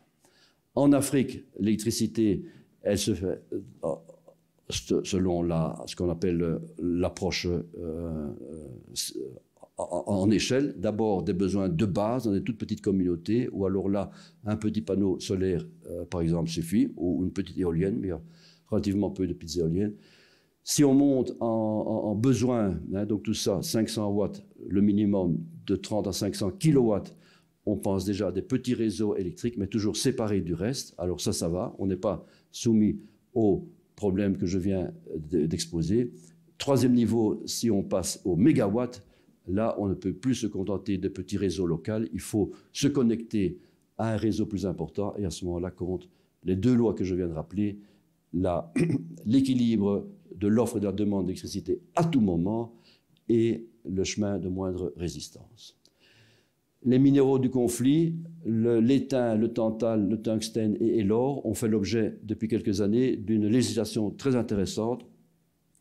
D'abord commencée par les États-Unis il y a une dizaine d'années et ensuite suivie par l'Europe. Il faut maintenant démontrer pour chaque utilisation de ces quatre matériaux, c'est la législation 3TG, montrer d'où ça vient et comment ça a été exploité. Donc, par exemple, même votre bijoutier qui utilise du tantal et de l'or doit pouvoir dire d'où vient ce tantal et cet or dans la longue chaîne depuis le Congo ou un autre pays, bien entendu. Il y a des inspections à ce sujet-là qui se passent dans le monde. C'est un progrès très intéressant au point de vue éthique, si on peut dire. Et bien sûr, on peut poser la question, pourquoi que 4 éléments et pas tous les éléments du tableau de Mendeleïev, mais ça viendra petit à petit. Donc voilà, par exemple, une mine de coltan au Congo, c'est quelque chose qui est absolument insupportable à voir, mais c'est la réalité. Et c'est contre ça que l'Union européenne et les Américains luttent depuis quelques années pour pouvoir retrouver, retracer, en particulier le coltan, qui est un mélange de cobalt et d'autres éléments, aller voir comment il a été exploité à l'origine. L'environnement, évidemment, tout aussi important que le social et l'économique, l'environnement au sens global footprint, donc l'empreinte générale d'une technologie sur son environnement. Alors là, 4 points importants. D'abord, la production de CO2. Là, je vous invite, hein, vous aurez les PowerPoint en temps utile, je vous invite à aller consulter ce site qui est extrêmement bien fait, fait par Elia en Belgique, RTE en France, tous les gestionnaires de réseaux de transport à haute tension donnent leurs données à un groupe central qui, toutes les heures, vous dit, pour chaque pays européen et même pour quelques pays africains, la consommation d'électricité en gigawatts et la production de CO2 en grammes de CO2 équivalent par kilowattheure pour chaque source, hein, donc thermique, renouvelable et nucléaire. Donc vraiment, je vous invite à, peut-être déjà dès maintenant, prenez note, app.electricitymaps.com par zone, hein, vous verrez pour la Belgique, pour l'Allemagne, pour la France. Il y a aussi toutes les heures combien de térawattheures sont échangés avec les pays voisins, achetés ou vendus. C'est un site extrêmement intéressant pour se rendre compte de la réalité des choses, qui est parfois très loin de ce que racontent les journaux. Deuxième point important, c'est l'utilisation du terrain, du territoire. Par exemple, la biomasse utilise une quantité colossale, hein, ce sont des kilomètres carrés par térawattheure, une surface colossale pour une même quantité d'énergie. L'hydro, c'est pas triste non plus. Le vent, le voilà, le solaire, le charbon, le gaz et le nucléaire. Troisième point important, les matériaux utilisés. Là, on revient à notre tableau de Mendeleïev. Il y a des matériaux de base, le charbon, le béton, l'acier, l'aluminium et le cuivre, de nouveau pour différentes sources d'énergie.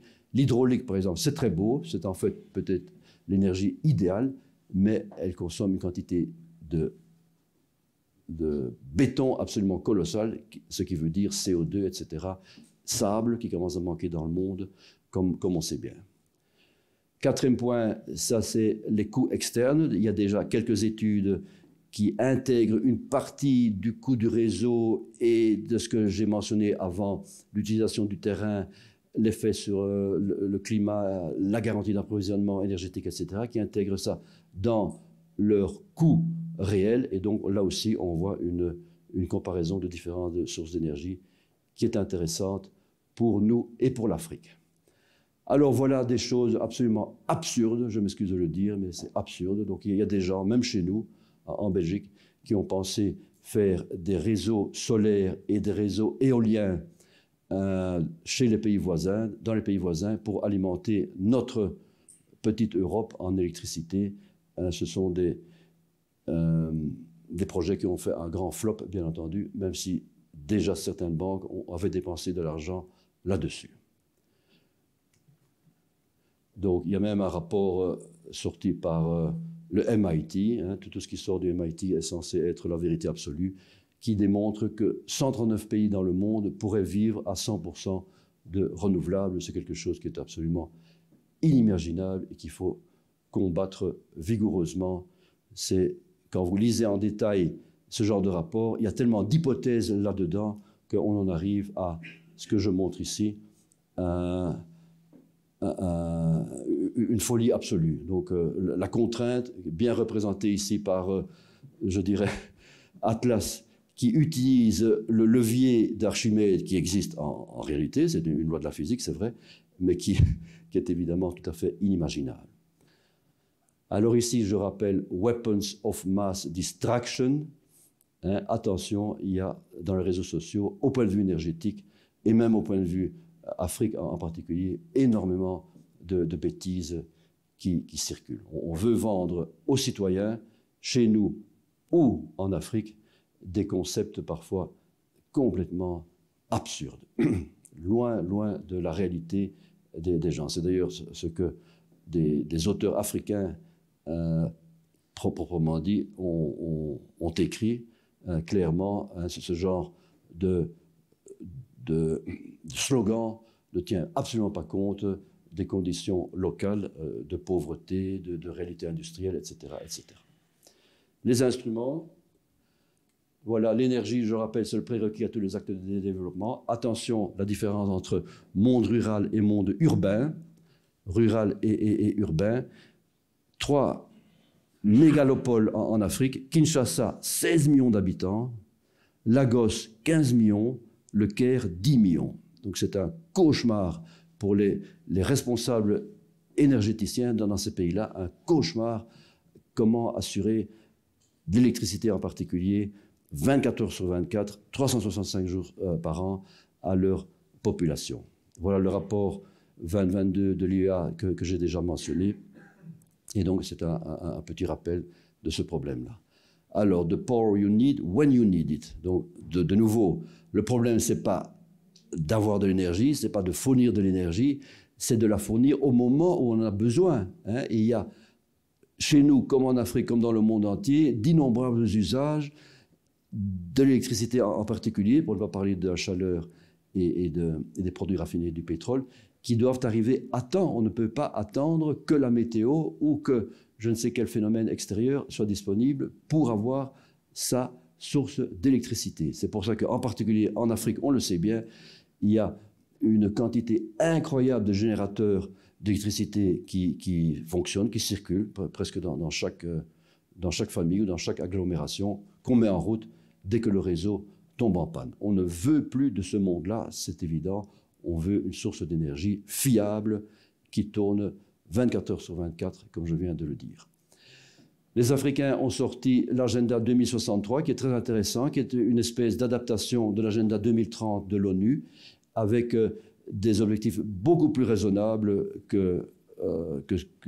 enfin, en tout cas très, très raisonnables, correspondant vraiment à leur réalité à eux, en particulier, par exemple, tenant compte de l'énorme consommation de charbon de bois.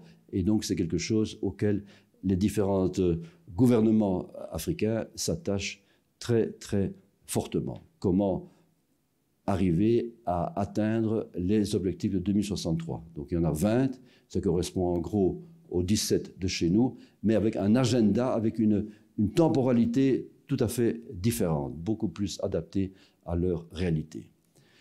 Ils ont par exemple sorti une quinzaine de grands projets, flagship, des projets phares, le train à haute vitesse à travers toute l'Afrique, le traitement des minerais dans tous les pays qui ont des minerais, le barrage d'Inga, qui est le rêve de beaucoup de gens, y compris dans la salle. J'ai cru comprendre qu'il y avait des fanatiques, je m'excuse du mot, du Grand Inga, on peut en parler. Voilà le Grand Inga, hein, donc le Grand Inga, 40 gigawatts, c'est absolument colossal. Il y a 40 ans qu'on en parle, il y a déjà eu 10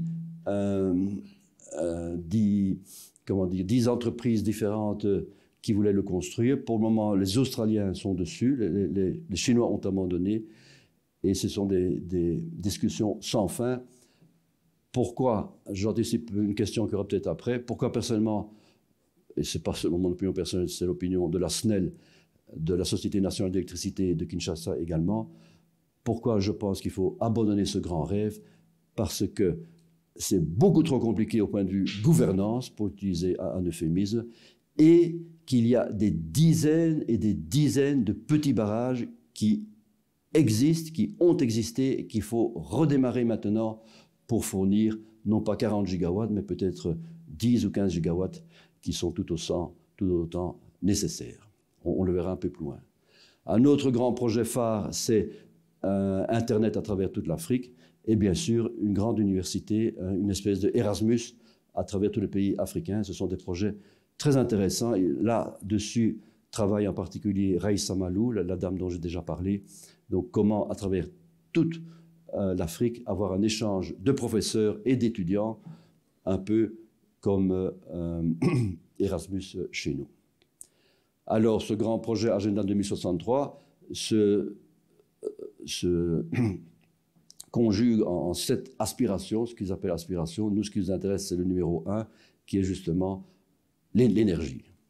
Alors, l'énergie, ici, je donne leur cible à eux, c'est très intéressant, c'est très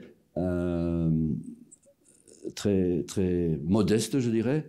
Hein, donc, on ne parle pas, comme chez nous, 20% de réduction de CO2 en 2020, 40 en 2035 et 100 en 2050. Chez eux, on est à des taux beaucoup plus bas, on est à des 10 ou 15%. Hein, on y va mollo, si je puis dire, puisqu'on connaît bien la réalité des choses. Voilà le scénario le plus probable que j'ai déjà mentionné.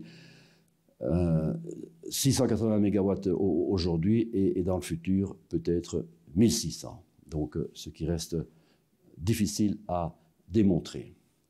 Donc, de nouveau, des bilans. Les Africains ont fait leur propre bilan de leur grand chantier, de leurs 15 chantiers de phares. Et donc, là-dedans, il y a du pétrole, le fameux grand pipeline Ouganda-Tanzanie, il y a du gaz, il y a toutes les technologies dont on a déjà parlé. Et c'est intéressant de voir quel progrès on a fait après 10 ans. L'Europe est extrêmement active envers l'Afrique. Vous savez que Madame Ursula von der Leyen, la présidente de la Commission européenne, est allée en Afrique la première semaine où elle a été nommée, en décembre 2019, donc pour bien démontrer que sa priorité, c'est l'Afrique. Aujourd'hui, bien entendu, c'est peut-être l'Ukraine, c'est un autre sujet, mais l'Afrique reste très haut dans l'agenda de la Commission, il faut le savoir. Il y a des chiffres que je donne ici. Par exemple, au point de vue recherche, qui est un tout petit chapitre dans cette grande coopération, il y a 300 millions qui vont aller à de la coopération scientifique en 2 ans pour des projets conjoints d'équipes européennes et d'équipes africaines. Ce sont des initiatives chiffrées, je donne les chiffres ici, extrêmement intéressantes qui montrent que ce n'est pas des slogans, ce sont des réalités qui fonctionnent d'ailleurs et qui sont bien appréciées des deux côtés. Il y a un site web très intéressant développé par le Centre commun de recherche, qui est le laboratoire de l'Union européenne, qui montre, pour l'Afrique en particulier, African Knowledge Platform, comment on peut et comment on réalise des progrès dans toujours le fameux nexus eau, alimentation et énergie. Je vous invite à aller voir ce site qui est une source d'informations et d'appels d'offres d'ailleurs. Hein, ceux qui veulent se positionner là-dedans peuvent avoir accès aux appels d'offres dans ces sites-là. L'Europe est la contributrice de loin la plus généreuse dans le monde. Ici, on ne parle pas de l'Afrique uniquement, mais dans le monde. En 2020, 66 milliards d'euros. Les Américains, moins de la moitié. Le Royaume-Uni, la Chine et d'autres. Donc, en d'autres termes, Europe Aid et US Aid, qui sont les deux grands donneurs internationaux, sont complémentaires, parfois concurrents, dans le monde entier pour tous ces projets de développement. Ce sont des chiffres là aussi qu'il faut savoir. Récemment, à cause de l'initiative chinoise de la nouvelle route de la soie, l'Europe a décidé, c'est extrêmement intéressant, d'investir 300 milliards d'euros. C'est une espèce de contre-offensive, si vous voulez, à la nouvelle route de la soie chinoise, et c'est quelque chose qu'il faut suivre de près aussi pour, dans les pays émergents, améliorer l'infrastructure, la digitalisation et la lutte contre le changement climatique. Donc, vous voyez, l'Europe est extrêmement active, c'est quelque chose qu'il faut saluer dans la collaboration concrète avec les pays émergents. Des petits exemples maintenant, on n'est plus dans les mêmes budgets que ce qu'on vient de raconter. Par exemple, Picard, Picard, qui est le petit-fils du grand Picard, qui a fait, vous vous souvenez, monter dans l'atmosphère. Son fils a fait le bathyscaphe. Le petit-fils ici, il s'occupe de solaire. Il a lancé une association extrêmement intéressante qui s'appelle Solar Impulse, qui est une façon de réconcilier l'écologie et l'économie. Donc lui, en bon suisse, il dit, moi, je veux soutenir avec mon association, qui est devenue une multinationale pratiquement, je veux soutenir des projets qui non seulement luttent contre le changement climatique, mais qui sont aussi bancables, comme on dit, c'est-à-dire qui ont un rendement économique clair. Et donc c'est extrêmement intéressant de suivre les projets, que ce soit Solvay, Engie, Schneider, Air Liquide, Schlumberger, il y a toute une série de nos grandes entreprises, et même des petites entreprises, qui ont reçu le fameux label Solar Impulse. Donc il y a quelques années, Picard visait 1000 entreprises dans le monde. Maintenant, il a déjà largement dépassé ce chiffre de 1000. C'est quelque chose qu'il faut suivre aussi. C'est du concret, c'est du réel. Voilà par exemple Engie. Engie a une petite spin-off qui s'appelle Equatorial Power, qui a récemment reçu un deuxième label de Solar Impulse, d'ailleurs, pour une première réalisation qui était une combinaison de panneaux solaires et de batteries, qui à l'époque ne faisait que quelques kilowatts. Maintenant, ils sont arrivés à 600 kilowatts PV, 600 kilowatts de pic, 600 kilowatts maximum, combiné avec une batterie de lithium-ion, 600 kWh, ce qui fait au total 150 kW, qui fonctionne sur une île sur le lac Victoria en Ouganda. Donc extrêmement intéressant, c'est du concret, c'est du réel, c'est des choses qu'il faut suivre de près. Évidemment, 1 mégawatt, hein, maintenant ils sont à 1 mégawatt, c'est pas encore énorme, mais ça va dans la bonne direction. Et donc, Solar Impulse, qu'est-ce qu'il dit? Il dit, bon, je vais étudier votre projet, je juge que son degré de maturité, c'est OK, vous pouvez le commercialiser à petite échelle. Qui va en profiter? Ben voilà, ici, hein, toute une série de gens. Les moyens de paiement font partie du package, bien entendu. On ne va pas, comme on faisait il y a 20 ans, balancer des panneaux solaires dans la nature. On a tout un système de financement autour, par smartphone en particulier.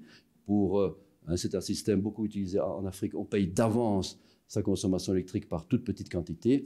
Bref, c'est un package vraiment remarquable, je trouve, qu'il faut saluer et qu'il faut suivre. Il y a des centaines, je l'ai dit, plus que 1000 petites réalisations concrètes de ce type-là pour le moment dans le monde.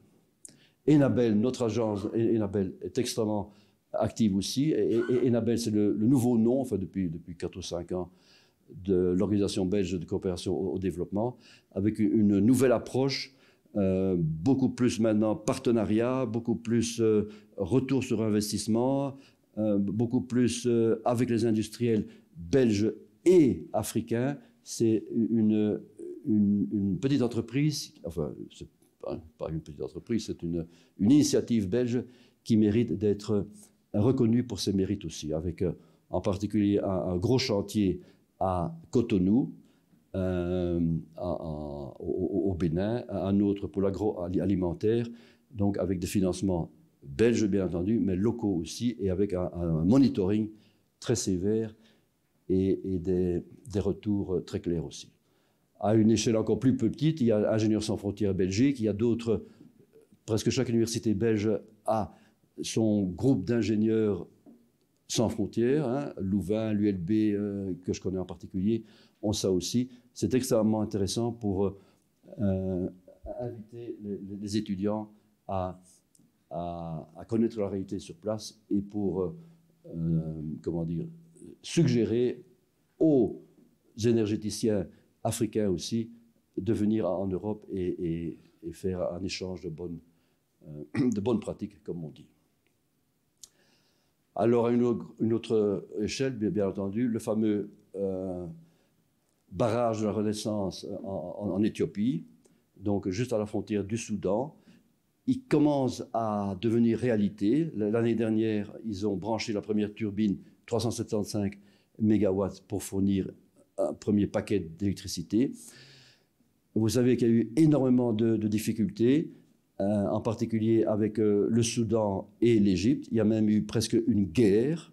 Donc on parle parfois de guerre énergétique chez nous, mais chez eux, ce sont des vraies guerres avec des vrais armements, parce que, bien entendu, tous les pays en aval de ce grand barrage étaient contre, parce que ça va perturber toute l'hydrographie en aval du Nil bleu.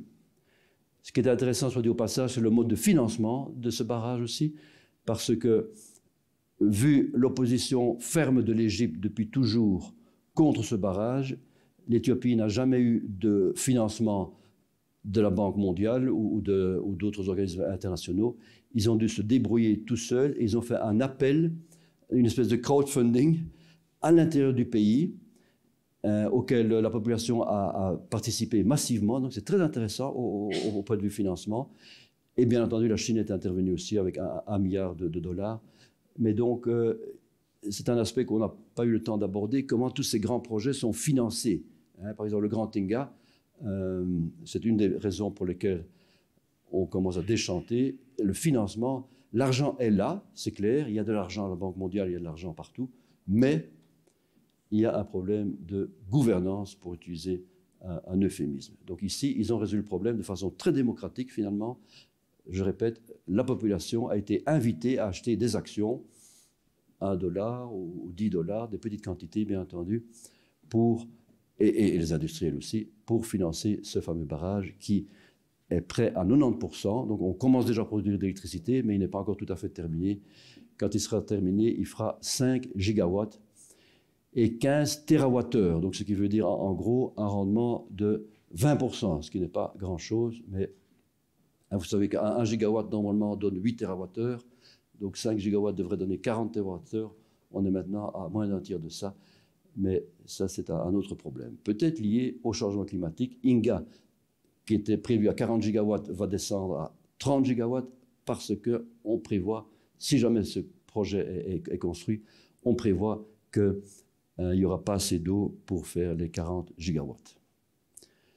Voilà, ça c'est une très bonne nouvelle. Il y a un mois tout juste, 9 octobre 2023, le président Tshisekedi a poussé sur le bouton du barrage de Buzanga, qui est dans la province juste à côté du Katanga. Et c'est remarquable parce que c'est ça, à mon avis, qu'il faut favoriser partout. Des barrages, c'est un grand barrage de 140 MW, mais des petits barrages de 50, 100 MW, c'est quelque chose qui est tout à fait faisable, qui est gérable, qui n'est pas trop sophistiqué et qui fournit assez d'électricité pour une grande région. Ici, en l'occurrence, il faut le savoir, c'est les Chinois qui ont construit ce barrage, qui ont fait un BOOT. Donc, ils ont construit, ils vont opérer et puis ils vont transférer la technologie aux Congolais dans 5 ou 10 ans. Donc, c'est un procédé de financement. On n'a pas eu le temps de parler de financement ici, je l'ai déjà dit, mais qui est souvent utilisé dans ces pays-là. Une grosse entreprise, que ce soit russe, les Russes sont des champions là-dedans, ou chinois, ils font du BOOT, Build, Own, Operate and Transfer. Donc il faut faire très attention parce qu'il faut que le transfert soit fait de façon correcte et rapide. Il ne faut pas laisser ce genre d'installation stratégique à des étrangers, si je peux dire, à des Chinois, en l'occurrence. Pourquoi les Chinois ont construit ça? Parce qu'ils avaient besoin de 170 MW pour une usine de cuivre et de cobalt à Kigali, et donc le restant, 70 MW, ira dans le réseau national congolais. Donc c'est ça la réalité, c'est comme ça que ça fonctionne aujourd'hui. Il faut être bien conscient de ça. Quelqu'un ici que j'apprécie beaucoup, Fabrice Luzinde, est le nouveau directeur général de la SNEL. La SNEL, c'est la Société nationale d'électricité congolaise. Il a fait ses études d'ingénieur en Belgique, et donc il gère cet énorme paquet de responsabilités, je dirais, le secteur électrique au Congo, c'est pas triste, depuis 1 an. Il discute beaucoup avec Sandrine Mubenga, que je mentionne ici aussi, qui est la directrice générale de la CREG locale, donc la commission de régulation du secteur électrique, qui elle aussi est une ancienne étudiante de nos universités belges. Donc c'est un petit clin d'œil à nos professeurs belges, s'il y en a dans la salle, je crois qu'il y en a, pour dire que merci et pour dire qu'il faut vraiment continuer à attirer ces étudiants étrangers, congolais en particulier, parce que dans leur pays, ils peuvent fournir un travail absolument remarquable. On ne le dira jamais assez, il faut vraiment ouvrir nos universités et nos instituts à tous ces experts africains en particulier, pour que leur pays, au pluriel, soit modernisé le plus tôt possible. Conclusion, on arrive aux conclusions. Bon, durabilité, bien entendu, pourvu qu'il y ait un équilibre entre les bénéfices économiques, sociaux et environnementaux et le coût total. Il n'est pas question de faire du slogan, pas question de faire de l'idéologie. Il faut faire un équilibre coût-bénéfice dans ces 3 domaines-là. Pour ça, j'aime bien rappeler quelque chose, quelqu'un que j'apprécie particulièrement, qui est Étienne Klein, physicien, philosophe, un directeur du CEA, qui a récemment fait une conférence où il a conclu par une phrase que je trouve percutante. « Nous n'avons pas encore pris la mesure de la contradiction douloureuse entre des prix de l'énergie trop élevés sur le plan social et trop bas sur le plan environnemental. Alors, à quel tarif payer vraiment l'énergie? La tension entre liberté individuelle et collective sera l'enjeu éthique le plus important du XXIe siècle. Nous sommes pris dans une forme de servitude énergétique. Nous sommes des addicts de l'énergie, c'est clair. Alors, de façon un peu plus prosaïque, Boston Consulting a résumé ça dans un tableau ici. Nous, chacun de nous, nous voulons, pour ce qui concerne l'énergie, des coûts minimaux, des prix stables, de la compétitivité, pas de nucléaire, pas dans mon jardin, indépendance énergétique, pas de CO2, et sécurité d'approvisionnement garantie. Donc c'est une équation à 8 inconnus, c'est absolument insoluble. Nous sommes tous absurdes, absolument absurdes. Il faut mettre un peu d'ordre là-dedans et devenir raisonnable. Je voudrais donner l'avant-dernier mot à la commissaire africaine de l'énergie et de la recherche, qui est une Égyptienne, qui a été réélue récemment, une scientifique, bien entendu, qui a déclaré, par exemple, les investissements, donc au point de vue financier, sont durables seulement si leurs coûts et leurs bénéfices, je l'ai déjà dit, économiques, sociaux et environnementaux, sont bien balancés, sont bien équilibrés. Voilà, par exemple, le plan énergétique fortement résumé de l'Union africaine. C'est extrêmement ambitieux, c'est très intéressant, des couloirs énergétiques qui vont depuis le Maghreb vers le golfe de Guinée, qui traversent la fameuse zone dont on a parlé où il n'y a rien. Donc il y a une volonté claire, en tout cas sur papier, de pénétrer à l'intérieur du continent africain avec les réseaux d'électricité, de pétrole et de gaz. C'est quelque chose qui est urgent à faire et que l'Union africaine, avec des gros financements européens, il faut le dire, est en train de réaliser, et des sociétés européennes, belges en particulier, en profitent largement, et c'est tout bénéfice pour tout le monde. Un petit mot sur recherche, innovation et formation en Afrique. Il y a plusieurs universités africaines qui font partie du programme Next Einstein in Africa, par exemple, lancé par un Sud-Africain, Neil Tirok, qui a d'ailleurs été nommé docteur honoris causa à Louvain il y a quelques années. C'est extrêmement intéressant. L'ambition, c'est de repérer dans toutes les universités africaines les étudiants les plus brillants qui pourraient devenir, c'est évidemment un message très fort, mais qui pourraient devenir le prochain Einstein. Et des gens comme Raissa Malou, dont j'ai déjà parlé, et d'autres d'ailleurs aussi, travaillent beaucoup à ça. Elle est une ambassadrice de ce programme-là. Il y a des journaux, peut-être pas assez connus, mais ça existe, African Physics, des journaux de technologie africaine. Il y a toute une dynamique qui se lance en Afrique et qu'il faut absolument connaître et approfondir. Je termine par quelque chose qui est assez surprenant. D'ailleurs, certains artistes contemporains en ont fait une œuvre. C'est une carte du monde à l'envers. Africa upside down. Why is North usually at the top? C'est assez intéressant parce qu'on voit l'Australie, bien entendu, mais on voit toute l'Afrique là. C'est une carte qui n'est plus faite selon la projection de Mercator, mais selon une projection surface. Donc la Russie, par exemple, a sa vraie surface, la Chine a sa vraie surface, chaque pays a sa vraie surface, et c'est parfois effrayant de voir cet aspect-là aussi dans cette carte-là. Message à derrière, bien entendu, un message pour nous, Européens, cessons de croire qu'on domine le monde, et un message, je crois, tout aussi important pour les Africains, qu'on comprendra aisément.